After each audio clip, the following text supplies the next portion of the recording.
नमस्कार, खबर हर्पल न्यूज में आपका स्वागत है। मैं हूं रानू शर्मा और पेश है अब तक की कुछ खास खबरें। सुबह 7:30 बजे दी आतंकवादी अजमल कसाब को फांसी, देश में जश्न का माहौल। मुरैना में कार ने मारी सवारी वाहन को टक्कर, कई घायल। कुमारपुरा निवासी 32 वर्षीय राजेंद्र साहू की संदिग्ध अवस्था में मौत। और केंद्र सरकार की नीतियों के विरोध में भारतीय जनता पार्टी ने हल्ला बोला। और अब समाचार विस्तार से। मुंबई हमलों की चौथी बरसी से ठीक पहले आज सुबह 7:30 बजे आतंकवादी अजमल कसाब को फांसी दे दी गई। कसाब को फांसी दिए जाने के संबंध में शहरवासियों द्वारा दी गई प्रतिक्रिया इस प्रकार है। देखिए, कसाब को जो फांसी दी गई है, उस फांसी से पूरे भारतीय समाज में एक उत्तेजना है। समाज का एक बहुत बड़ा वर्ग जो मुंबई में ताज होटल पर जो हमला हुआ, आतंकवादी हमला हुआ, उससे आहत हुआ, उस पूरे वर्ग को उससे संतोष मिला है। और ये इस बारे में एक रेखांकन योग्य बात ये है कि जो हमारा संविधान है, जो हमारी कानूनी प्रक्रिया है, उस कानूनी प्रक्रिया का पूरी तरह से पालन किया गया है शुरू से लेकर अंत तक। यानी कि आतंकवाद एक बहुत बड़ा और बहुत बुरा आतंकवादी होने के बावजूद भी कसाब को भारतीय न्यायिक प्रक्रिया ने अपना पक्ष रखने के सारे अवसर उपलब्ध कराए, जहां तक कि उसकी दया याचिका राष्ट्रपति श्री प्रणब मुखर्जी के पास तक पहुंची। जब उन्होंने उसकी दया याचिका को अस्वीकृत कर दिया, उसके बाद ही कसाब को फांसी पर चढ़ाया गया। अभी राजनेता अफजल को ही फांसी देने की बात कर रहे हैं। जो राजनेता अफजल गुरु को फांसी पर चढ़ाए जाने की बात कर रहे हैं, उन्हें उन राजनेताओं को उत्तर कसाब की फांसी में ही की सज़ा दिए जाने मिलेंगे। अफजल गुरु की दया याचिका अभी राष्ट्रपति के पास लंबित है। और इसके बारे में मैं जो राजनेताओं को नहीं मालूम है उस पर प्रकाश डालना चाहूँगा कि अफजल गुरु ने राष्ट्रपति के पास जो अपनी दया याचिका भेजी है, वो अपनी फांसी की सज़ा माफ़ कराने के लिए नहीं भेजी है। जो याचिका भेजी है उसमें ये तथ्य उसने सामने रखा है कि मेरे साथ में मुझे सही न्यायिक प्रक्रिया का पालन नहीं करने दिया गया है। मुझे जिस तरह से हमारे संविधान में न्याय लेने के लिए जो चरण हैं, उन चरणों का पालन नहीं किया गया है, खासकर मेरे संदर्भ में। उस पर कब निर्णय होगा ये आने वाला समय बताएगा। मुरैना विधायक परशुराम मुदगल बहुजन समाज पार्टी का विधायक हूँ। हमारे यहाँ 2009 में बॉम्बे में ताज होटल में जो अफजल कसाब नामक आतंकवादी ने बम ब्लास्ट किया था, उसको आज सुबह वो फांसी 2012 में दी गई।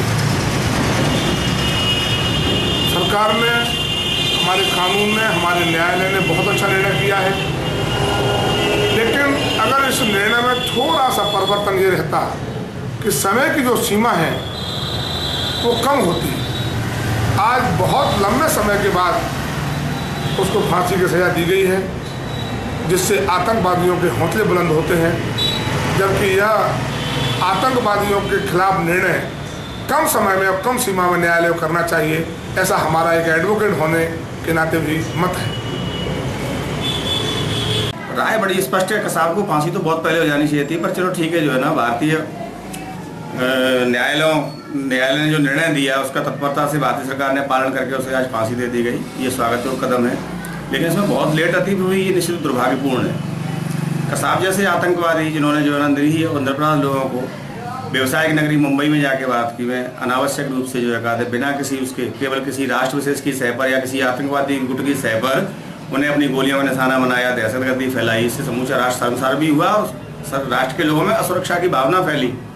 इतने बड़े जघन्य अपराध के लिए इस दुष्ट और दैत्य आत्मा को इतने दिनों तक जो है ना सरकारी मेहमान बना करके इसे रखा गया। इस पर लाखों करोड़ों रुपए खर्च किए गए और साक्ष्यों के नाम पर जो है तुम जिससे आशा कर रहे हो उस पड़ोसी से कि जो खुद उसमें जो लिप्त है, किसको नहीं मालूम, समस्त राष्ट्रवासियों को मालूम है, एक एक यहाँ के एक एक बासिंदे को मालूम है कि ये जो है ना कौन से आतंकवादी गुट हैं किस वजह से यहाँ पे निशाना बनाने का मकसद क्या है, इसके बाद भी जो है साक्ष्य देखना है, ये देखना है, यूँ करके लेटर करना, इससे क्या है कि भारतीय जनमानस में असुरक्षा की भावना फैलती है।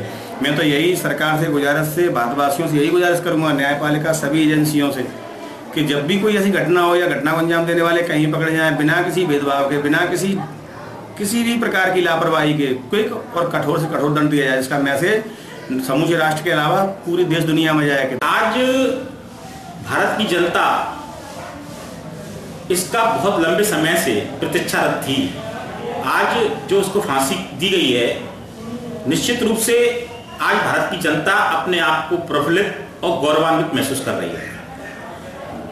फांसी की सजा इतने विलंब से दी गई है, जो भारत सरकार की व्यवस्था कितनी लचर हैं, कितनी ढुलमुल हैं, और कहीं ना कहीं किसी न किसी राजनीतिक वोटों के दबाव में इतने विलंब के पश्चात माननीय सर्वोच्च न्यायालय द्वारा आदेश पारित करने के पश्चात उस आदेश का पालन न करते हुए इतने विलंब से जो कसाब को आज फांसी दी गई है, वो यह दर्शाता है कि निश्चित रूप से अन्य जो आतंकवादी संगठन हैं उनको कहीं ना कहीं बढ़ावा मिलता है।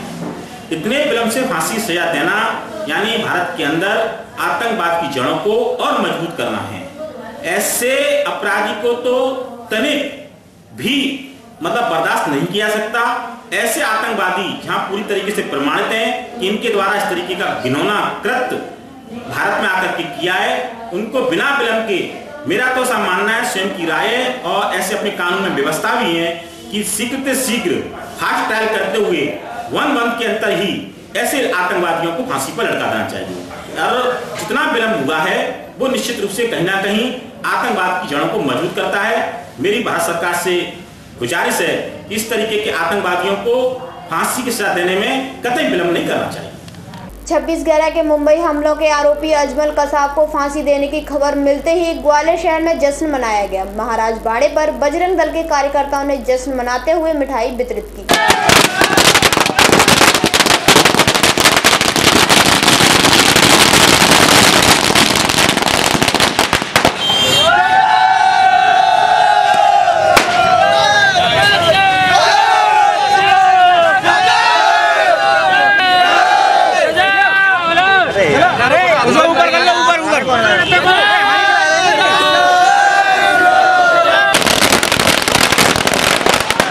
और यह विभाग सेवा प्रमुख विश्व हिंदू परिषद विभाग ग्वालियर।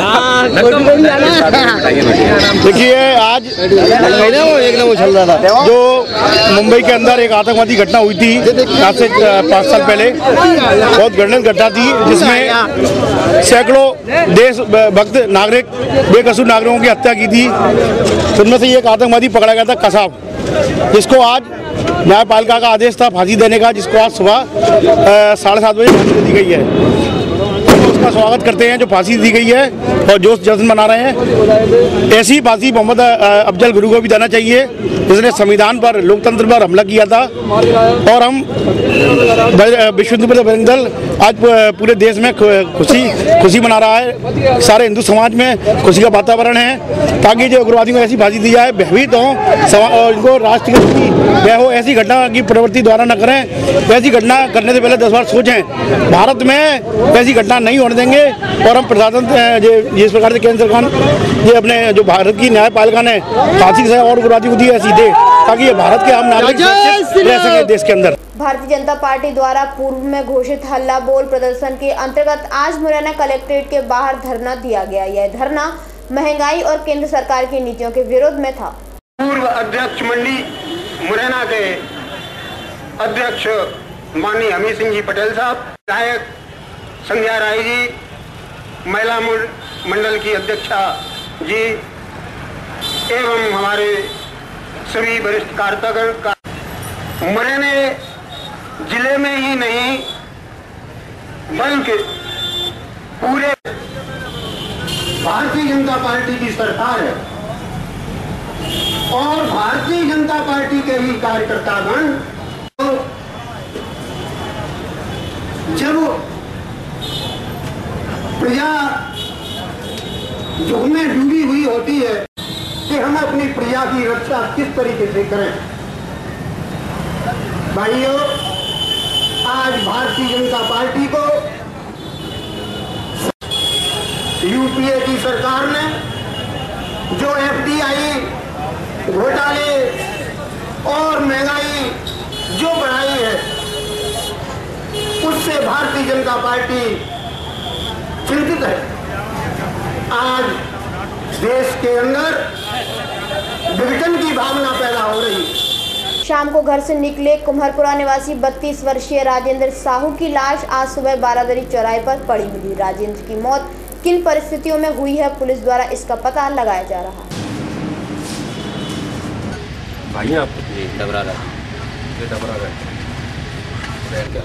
पता नहीं, मेरे पास 9:15 बजे फ़ोन किया था, कह रहा था भैया मेरी बस आखिरी राम है। इतने मैंने पूछा, इतने काट दिया उसने। मैंने पलट के लगाया, सोचा बताया उसका मोबाइल। कब फोन किया था? कब किया था? कल रात। तो क्या लगता है आपको, सुसाइड या ये जानकारी नहीं। मुझे सूचना मिली अभी कि आप डेट कर जाओ। वो मतलब एक व्यक्ति जो है वहाँ बारादरी चौराहे मिला है, वो डेट कर भिजवाया है। क्या नाम है इसका? नाम है रायन सनम स्वर्गीय गोपाल साहू। कोई इसके पास से कोई सुसाइड नोट वगैरह आपको? कुछ नहीं मिला। नहीं, इस पर तो कोई साक्ष्य नहीं मिला। मतलब क्या लगता है आप? क्या कह सकते हैं, पता जांच में पता लगेगा जब पीएम हो जाएगा। एक्सीडेंट तो है नहीं, कुछ कोई चोट तो है नहीं इसके शरीर पे, तो जांच होगी। ये रहने वाला शिवाजी नगर, पाटीपुर थाना लगता है। तो मर्ग काम किया, पे जांच होगी ना। 7 दिसंबर से 10 दिसंबर तक भोपाल में आयोजित होने वाले आयुर्वेदिक सम्मेलन में भाग लेने के लिए निकाली जा रही धन्वंतरी यात्रा को जीवाजी विश्वविद्यालय के कुल सचिव आनंद मिश्रा ने हरी झंडी दिखाकर रवाना किया।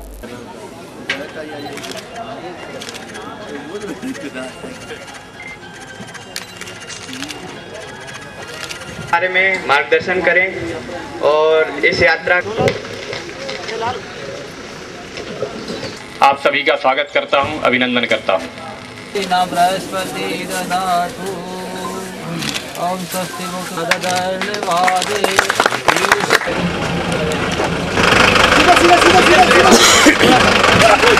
भारत के पास में अगर कोई धन है तो आयुर्वेद है, उसके पास में अगर कोई चीज़ है तो प्रकृति के द्वारा निर्मित सारी की सारी चीज़ें हैं। अभी तक वो इस आनंद को लेता रहा तो परमानंद में लीन होता रहा और ईश्वर के सबसे निकट रहा।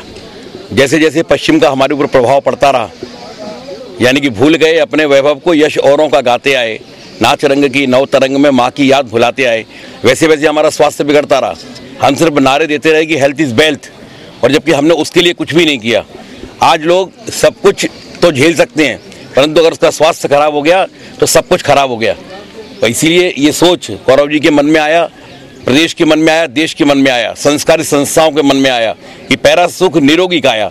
तो निरोगी काया को स्थापित करने के लिए भारत के अंदर निर्मित वन, औषधियाँ और प्रकृति, इसका ठीक प्रकार से अगर हो तो दोहन हो और इसका लाभ ठीक से उठा सके समाज, इसकी चेतना यात्रा यहाँ से प्रारंभ की जा रही है, जो यहाँ से विभिन्न दिशाओं से अलग अलग यात्राएं भोपाल पहुँचेगी और भोपाल के अंदर माननीय मुख्यमंत्री जी की अध्यक्षता में कार्यक्रम संपन्न किया जाएगा। मुरैना के थाना सरायछोला के अंतर्गत नेशनल हाईवे क्रमांक 3 पर एक सवारी वाहन ने पीछे से कार में टक्कर मार दी, जिससे सवारी वाहन में बैठे यात्री गंभीर रूप से घायल हो गए।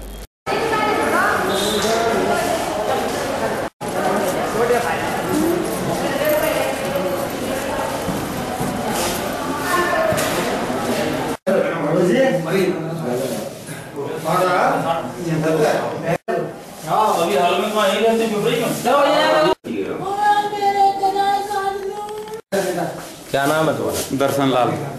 दर्शन लाल जी, ये बताएं एक्सीडेंट कहाँ हुआ है, कैसे हुआ? जिस थाने के जेठा ने टेम्पू आए बिकते वो गाड़ी आई बैकत टेम्पू में दे गए। टेम्पू कहाँ से आ रहा था? टेम्पू बहते मोड़ के नहीं मुरैना को आ रहा था और सो हम वहाँ बैठे आए थे टेम्पू में। हाँ, टेम्पू में सो बित्ते गाड़ी ने दी मार्शल ने वैसे जी तो देता ने सो बाने देखे नहीं मुँह में मतलब टेम्पू में, और फिर हम वो नहीं उन्होंने पता मैं बोले उनके 10 पटोलों के 20 पटोलों में कोई पता ना। टेम्पू में कितने लोग बैठे थे? टेम्पू में होंगे 7-8 आदमी होंगे। और मार्शल में? मार्शल को नाना मुझे मालूम भैया, कोई खत्म भी हुआ है? वो मालूम नाना भैया। अच्छा। केंद्र सरकार की गलत नीतियों के विरोध में भारतीय जनता पार्टी ने हल्ला बोल प्रदर्शन करते हुए इंदिरागंज चौराहे पर धरना दिया और खुदरा क्षेत्र में होने वाले FDI पर विरोध जताया। उस समय भी लेना था, उस समय रोजगार थी, हमारे लोगों के मन में साथियों लड़ाया हुआ, हमारे किसान ने और भोपाल में माननीय मुख्यमंत्री जी ने और धरना दिया कि राज्य में जिस प्रकार से महंगाई और भ्रष्टाचार बढ़ा है और FDI के खुदरा व्यापार प्रवेश के खिलाफ हमारी पार्टी के राष्ट्रीय आह्वान के तहत यहाँ पर धरना दिया गया है।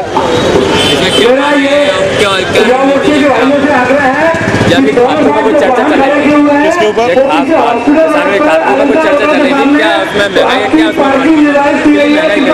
पूरा देश जानता है, पूरे देश के किसान जानते हैं कि खाद की कीमतों में किस प्रकार से बढ़ोतरी हुई है, यूरिया कहाँ पहुँच गया है, इस किसान भी जानते हैं।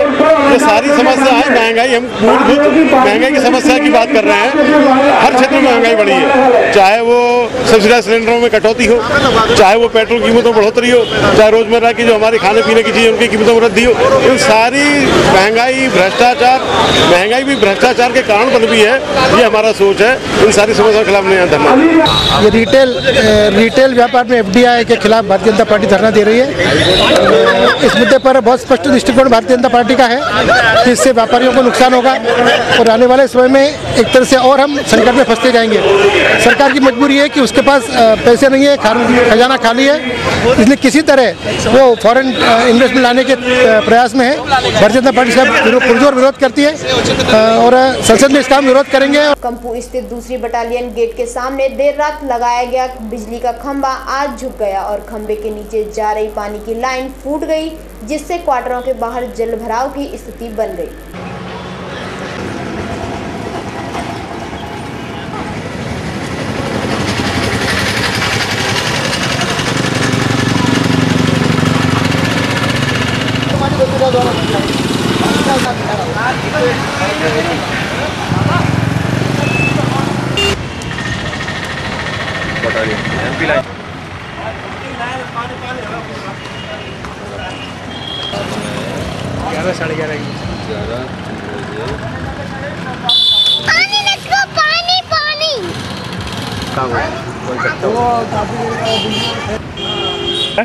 ये खम्भा पहले तो लगा रहे थे इधर, लेकिन उन्होंने लगा के इसकी वजह से जो तिगरा की जो लाइन आई है वो फूटी है, इससे पानी काफ़ी भर गया है।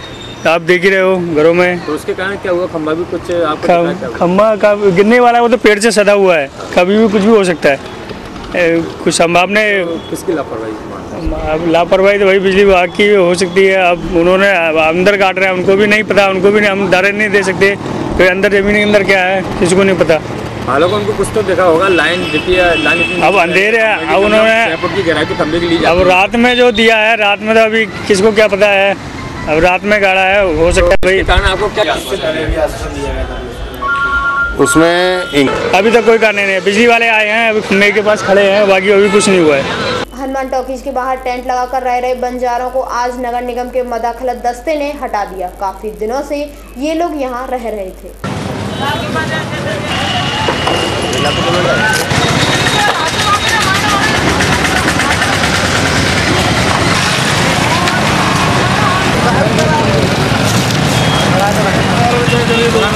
अतिक्रमण हटाए जा रहे हैं जो लगा रखे थे फुटपाथ पे।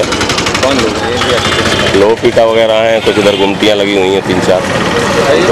कितने सालों से यहाँ पर ये तो आते जाते रहते हैं, लो पीटा है, जल रमा लेते हैं, फिर हटा देते हैं, फिर लगा लेते हैं। इनका तो अब इतना तो मेरे को जानकारी नहीं है, पर यहीं काफ़ी समय से हैं ये। आज उनको हटाने की कार्रवाई कर रहे हैं। और कहाँ का कार्रवाई? इसके पहले गंजी वाले मोहल्ले में था कार्यक्रम, पर पुलिस फोर्स न मिलने से नहीं हो पाया है वो। कल और इसके बाद कहाँ जाएगा? किरार कॉलोनी का है, किरार कॉलोनी में भी एक गुमटी रखी हुई है, उसको भी हटाने का है। गोवंश के रक्षक बजरंग दल के कार्यकर्ताओं ने गाय यात्रा निकाली, जो शहर के प्रमुख मार्गों से होकर गुजरी। इस यात्रा का जगह जगह स्वागत किया गया। समस्त धर्म प्रेम वस्तुओं से निवेदन है कि मुरैना नगर में आवारा के रूप में विचरण करने वाले गोवंश को सड़क दुर्घटना एवं गंदी पॉलीथीन खाने से बचाने के लिए पुराना बस स्टैंड में